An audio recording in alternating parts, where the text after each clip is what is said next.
he hears a whisper. In 9th century before Christ, on a windswept mountain in Israel, a prophet runs from fear and expectation. This is the real story of Elijah and the voice that changes him. Elijah is a tired prophet. He has confronted kings and called fire down from heaven.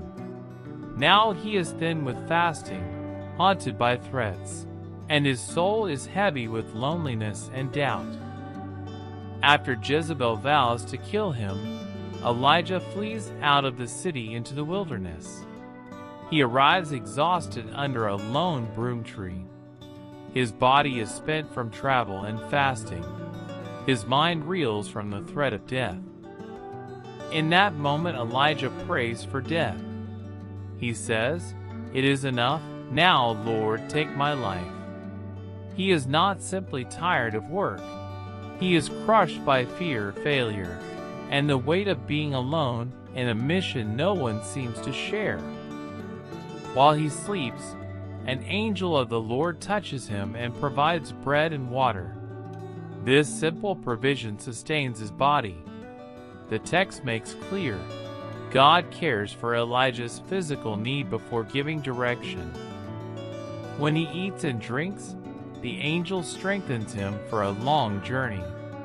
He walks for 40 days and 40 nights to Mount Horeb, the mountain of God. This figure of 40 days echoes earlier times of testing and preparation in Israel's story. When Elijah reaches Horeb, he takes shelter in a cave. He waits there, expecting God to appear with power like fire or wind. Horeb is the place of revelation in Israel's memory, where God encounters the lonely and the fearful. Then a strong wind rends the mountains, an earthquake shakes the ground, and fire flashes. Each mighty phenomenon passes.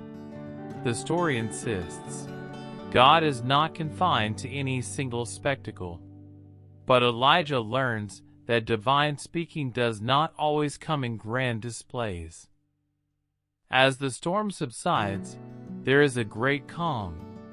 In that great stillness, Elijah hears a still small voice. Not shouting, not spectacle, but a gentle whisper. He covers his face and listens, for this is how God chooses to speak to him now. In the stillness, God asks, "What are you doing here, Elijah?" The question is not ignorance. It draws out the prophet's heart. God invites honest confession, not to condemn, but to bring clarity and mission back into focus. Elijah answers with blunt honesty. He has been zealous for the Lord, but the people have forsaken God's covenant, and the prophets are killed. He confesses fear and isolation.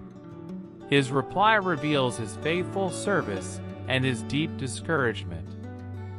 In that whisper, God gives reassurance. God tells Elijah to anoint Hazael as king over Aram, Jehu as king over Israel, and Elisha as his successor.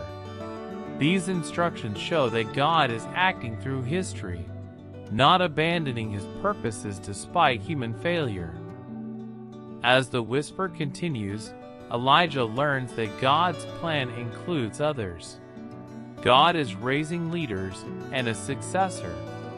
The prophet's role will continue, but the mission is larger than any one person. This relieves the crushing burden Elijah felt. When God commands Elisha's anointing, Elijah obeys. He descends from Horeb to find Elisha at work in the fields. This outward movement mirrors an inward restoration. Elijah leaves the cave and returns to prophetic action. Elijah finds Elisha plowing and casts his cloak over him. This symbolic act signals transfer of prophetic authority. Elisha leaves his oxen, running to follow Elijah. The story emphasizes succession and continuity in God's work.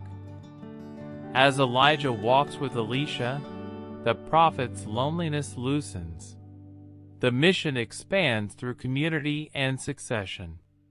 God restores Elijah not only inwardly, but by giving him a partner and ensuring the prophetic line continues.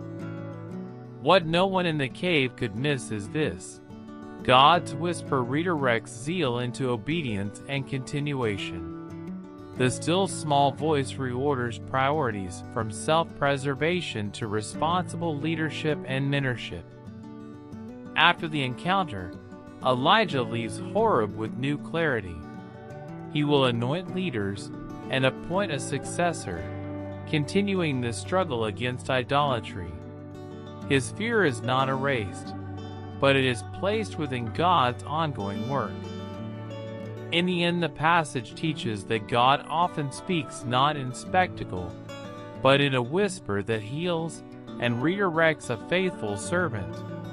The voice restores mission, appoints leaders, and shows care for human weakness.